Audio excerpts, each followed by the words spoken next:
Friends, welcome back. Yesterday we started chapter 5th of geography, that is winds. So in that we studied that how winds change their direction, and the last topic which we studied was valley winds, and then next was mountain breezes or mountain winds. So now we will study and start from this. Do you know? So the regions up to 5 degree north and 5 degree south of the equator remains calm for the most of the year and winds do not blow in this region. तर म्हणजे काय, तर विषुववृत्ताच्या उत्तर व दक्षिणेस सुमारे 5 अंश अक्षवृत्तापर्यंत, 5 अंश उत्तर आणि 5 अंश दक्षिण अक्षवृत्त, तर वर्षातील बराच काळ हवा शांत असल्याने तेथे वारा वाहत नाही, म्हणून या पट्ट्याला विषुववृत्तीय शांत पट्टा किंवा डोल्ड्रम्स असे म्हणतात. ठीक आहे.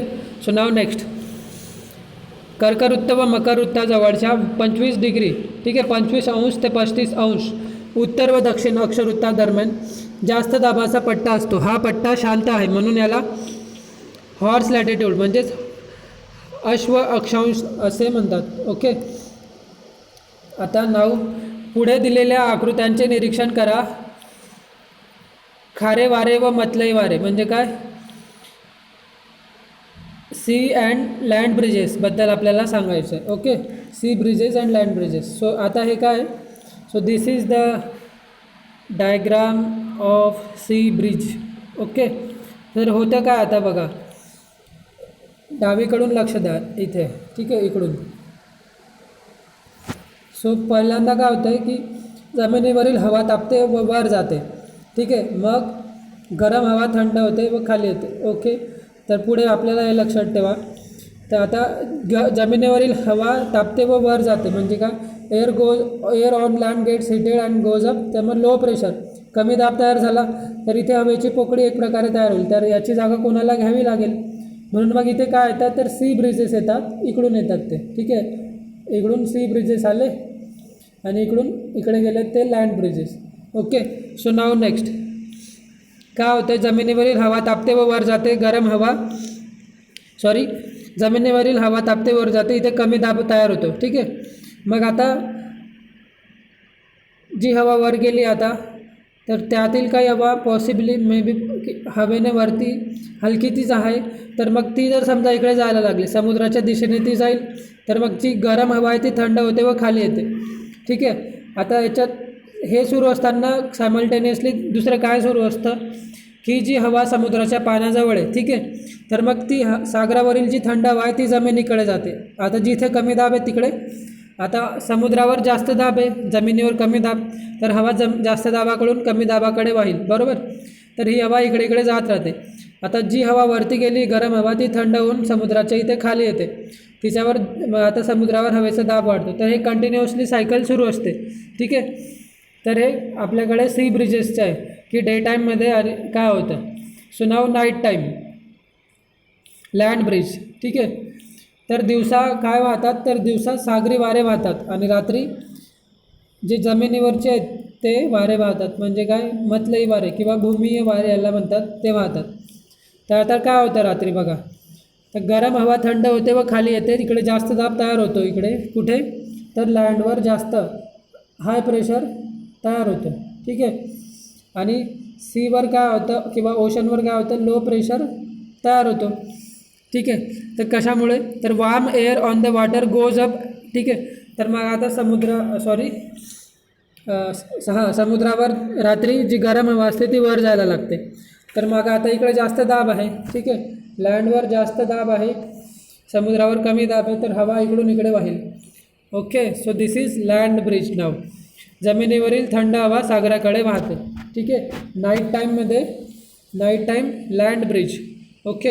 आणि डे टाईममध्ये काय आहे, तर डे टाईममध्ये हे आहे ओशन ब्रिज, ठीक आहे, किंवा याला म्हणू आपण सी ब्रिज, ठीक आहे, DS आणि LN, ते लक्षात ठेवा. सो नाव नेक्स्ट हे काही प्रश्न आहेत, त्याच्या आधी आपण बघूया की geographical explanation. What is geographical explanation for this. The land is made up of dense matter म्हणजे काय, तर जमीन जास्त घनतेच्या पदार्थांनी बनलेली असते. मग जमिनीवर काही स्थिर व जमीन स्थिर व अपारदर्शक असते. मग त्यामुळे उष्णतेचे वहन जलद होते व ते जास्त प्रमाणात होते. म्हणून मग जमीन जी आहे जमीन अधिक लवकर तापते आणि त्या मानाने पाण्याची घनता कमी असते आणि पाणी अस्थिर व पारदर्शक असते. त्यामुळे पाणी लवकर तापत नाही. परिणामी जमीन व सागरी भागातील हवेच्या दाबात फरक पडतो. ठीक आहे. टेम्परेचरमुळे pressure difference, air pressure difference gets generated. So now दिवसा मग समुद्राच्या पाण्यापेक्षा जी किनारी भागातील जमीन लवकर व जास्त प्रमाणात तापते. तेथील हवाही जास्त तापते व हवेचा दाब कमी होतो. कमी दाब हवा वर जायला लागते. समुद्राचे पाणी उशिरा तापते, त्यामुळे समुद्रावरील हवा कमी तापते व हवेचा दाब जास्त असतो. मग दिवसा जास्त दाबाकडून कमी दाबाकडे म्हणजे समुद्राकडून जमिनीकडे वारे वाहतात. केव्हा? दिवसा. म्हणजे दिवसा खारे वारे वाहतात आणि रात्री समुद्रापेक्षा जमीन लवकर थंड होते. मग तेथे हवेचा दाब जास्त असते. ठीक आहे. आणि मग समुद्रावर दाब कमी आहे तर मग रात्री भूमीय वारे वाहतात. ठीक आहे. म्हणजे काय? Land breeze blows in the night and from land towards sea. तर मग याशिवाय काय होतं तर वेगवेगळ्या प्रदेशात विशिष्ट परिस्थितीत वारे वाहतात. हे वारेसुद्धा स्थानिक वारे म्हणून ओळखले जातात. For example foehn, chinook, bora, loo इत्यादी. ठीक आहे. तर मग आता इथे बघा, what is loo? Name of the wind, nature of the wind, hot and dry, characteristics and area of influence. म्हणजे याची वैशिष्ट्य काय आणि कुठे असतो loo. So blows in the north Indian plains during the summer season generally in the afternoons. तर लू प्रकारचे जे वारे आहेत ते उष्ण व कोरडे असतात. ठीक आहे. उष्ण व कोरडे. आणि ते उत्तर भारतीय जे मैदानी प्रदेश आहेत तिथे उन्हाळ्यात वाहतात. बहुधा दुपारी हे वाहतात आणि हे वारे जे थारचे वाळवंट आहेत ते त्या प्रदेशाकडून ते वाहत येतात. पुढचं आपलं सिमूम. तर सिमूम जे आहेत ते उष्ण, कोरडे आणि विनाशकारी असतात. सहारा आणि अरेबियन वाळवंटावरून अतिशय वेगाने ते वाहतात. हे वारे शक्तिशाली असल्याने विध्वंसक ते असतात. Next is our Chinook. Chinook म्हणजे काय? Which means snow hitter. Snow hitter. तर मग हे वारे पण उबदार आणि कोरडे असतात. Warm and dry. उत्तर अमेरिकेतील रॉकी पर्वताच्या उतारावरून खाली वाहत येतात आणि परिणामी तेथील बर्फ वितळतो. मग त्यामुळे दऱ्यांमधील तापमानात वाढ होते. नेक्स्ट इज मिस्ट्रल म्हणजे थंड आणि कोरडे हे वारे असतात. Cold and dry. Spain, France, भूमध्य सागराच्या किनाऱ्यालगतच्या प्रदेशात हे वारे वाहतात. हे वारे आल्प्स पर्वतावरून येतात आणि मग या थंड वाऱ्यांमुळे किनाऱ्यालगतच्या तापमानात घट होते. सो नेक्स्ट इज बोरा. हे बोरा कसे असतात तर थंड आणि कोरडे. आल्प्स पर्वताच्या उतारावरून इटली देशाच्या किनारी भागाकडे हे वाहत येतात. पॉम्पेरो. थंड आणि कोरडे असतात पॉम्पेरो. दक्षिण अमेरिकेतील पंपास गवताळ प्रदेशात वाहतात. Okay. So now next question for homework is where is pampas grassland located. Where is pampas grassland located. Now next फॉन. फॉन हे उष्ण व कोरडे असतात आणि आल्प्स पर्वताच्या उत्तर भागात हे वाहतात. Okay. Okay. So now next question of homework is write the names of the winds. Write the names of the wind given in textbook. So now next is our seasonal wind म्हणजे हंगामी वारे. ठीक आहे. So monsoon. आता मोसमी वारे. Monsoon winds are generated due to the uneven heating of land and water in the different seasons. तर मग जमीन व पाणी यांच्या ऋतूनुसार कमी अधिक तापण्यामुळे हे मोसमी वारे तयार होत असतात, निर्माण होत असतात. उन्हाळ्यात मोसमी वारे समुद्राकडून जमिनीकडे आणि हिवाळ्यात जमिनीकडून समुद्राकडे वाहतात. ठीक आहे ना. समुद्राकडून जमिनीकडे उन्हाळ्यात. ओके. मग नैऋत्य मान्सून. मग उन्हाळा जेव्हा संपतो तर पाऊस पडायला लागतो. सो आग्नेय आशिया, पूर्व आफ्रिका, उत्तर ऑस्ट्रेलिया या प्रदेशांवर हे मोसमी वारे पडत असतात. ओके.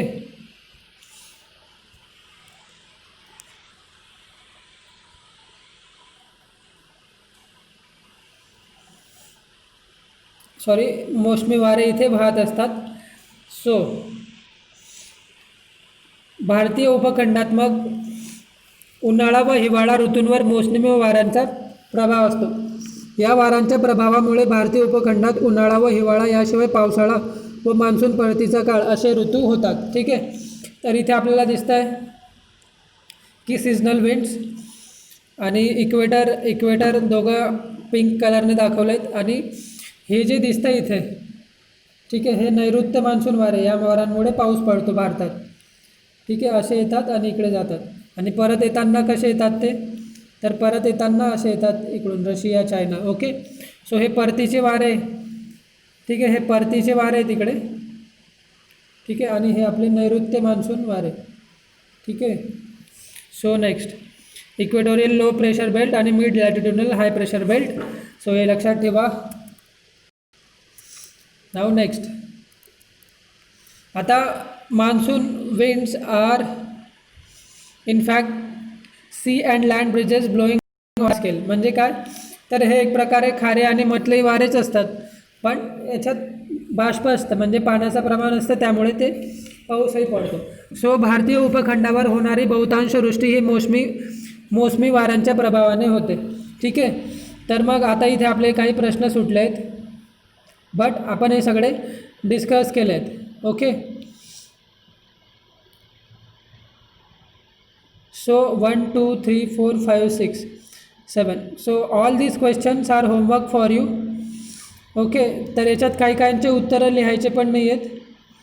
जस्ट तुम्हाला जसा की हा प्रश्न आहे, कम्पेअर 5.A 5.B, नंतर डिस्क्राईब वगैरे. सो क्वेश्चन तुम्हाला होमवर्क सांगतो मी. क्वेश्चन 1, क्वेश्चन 2, म्हणजे होमवर्क कोणकोणतं आहे, तर हे दोघं आहेत आणि हे दोघं आहेत. ठीक आहे. So now next. Okay, most of the precipitation in the Indian subcontinent. म्हणजे भारतीय उपखंडावर होणारी बहुतांश वृष्टी ही मोसमी वाऱ्यांच्या प्रभावाने होते. हे वारे विषुववृत्त ओलांडल्यावर नैऋत्य दिशेकडून भारतीय उपखंडाकडे जून ते सप्टेंबर या कालावधीत वाहत असतात. मग यांना नैऋत्य मोसमी वारे आपण असे म्हणतो. हे वारे बाष्पयुक्त असतात. सप्टेंबर ते डिसेंबरपर्यंत मग विषुववृत्तालगतच्या हवेच्या कमी दाबाचे क्षेत्र निर्माण झाल्यामुळे भारतीय उपखंडाकडून विषुववृत्ताकडे हे वारे वाहू लागतात. आणि मग यांना काय म्हणतो आपण, ईशान्य मोसमी वारे. हे वारे कोरडे असतात. ठीक आहे, परतीचे वारे. सो नाव नेक्स्ट, वाऱ्यांच्या स्थिर व अतिवादळी स्थितीचा विचार करता आपल्याला आवर्ताचा अभ्यास करणे आवश्यक आहे. म्हणजे सायक्लॉन्स. तर आवर्त म्हणजे काय, तर सायक्लॉनिक कंडिशन्स. म्हणजे एखाद्या ठिकाणी हवेचा दाब कमी असतो व सभोवताली हवेचा दाब जास्त असतो, तेव्हा मग हे स्टॉर्म्स तयार होतं. मग कमी हवेच्या दाबाकडे सभोवतालच्या प्रदेशातील जास्त हवेच्या दाबाकडून वेगाने वारे वाहत येतात. ठीक आहे, मग पृथ्वीच्या परिवलन, ठीक आहे ना, due to rotation of the earth the cyclonic winds in the northern hemisphere. मग पृथ्वीच्या परिवलनामुळे उत्तर गोलार्धात आवर्त वारे घड्याळाच्या काट्याच्या विरुद्ध दिशेत असतात, तर दक्षिण गोलार्धात हे वारे घड्याळाच्या काट्याच्या दिशेने वाहतात. ठीक आहे, मग आवर्ताच्या वेळी आकाश ढगाळ असते, वारे वेगाने वाहतात आणि भरपूर पाऊस पडतो. आवर्त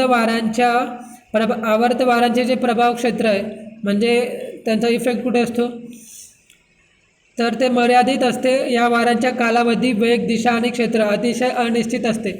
उपग्रहाने घेतलेले चक्रीवादळाचे छायाचित्र. ठीक आहे, हे figure 5.8.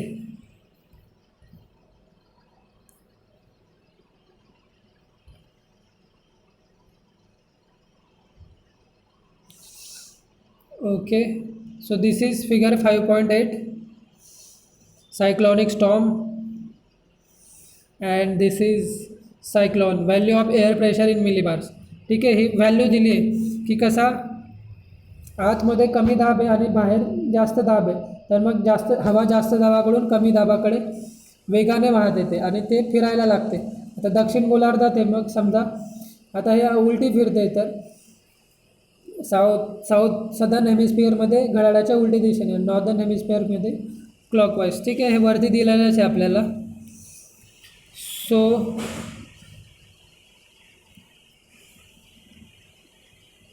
On weather map centre of cyclone is represented by the letter L. म्हणजे काय, तर हवेची स्थिती दर्शवणाऱ्या नकाशात आवर्ताचा जो केंद्र भाग आहे त्याला एल अक्षराने दाखवतात. आवर्त प्रणाली एका ठिकाणाहून दुसऱ्या ठिकाणी सरकते. मग आवर्तांना आपण वादळ किंवा चक्रीवादळ असेही म्हणतो, सायक्लॉन. ओके, नाव सायक्लॉनिक स्टॉर्म्स म्हणजे चक्रीवादळे.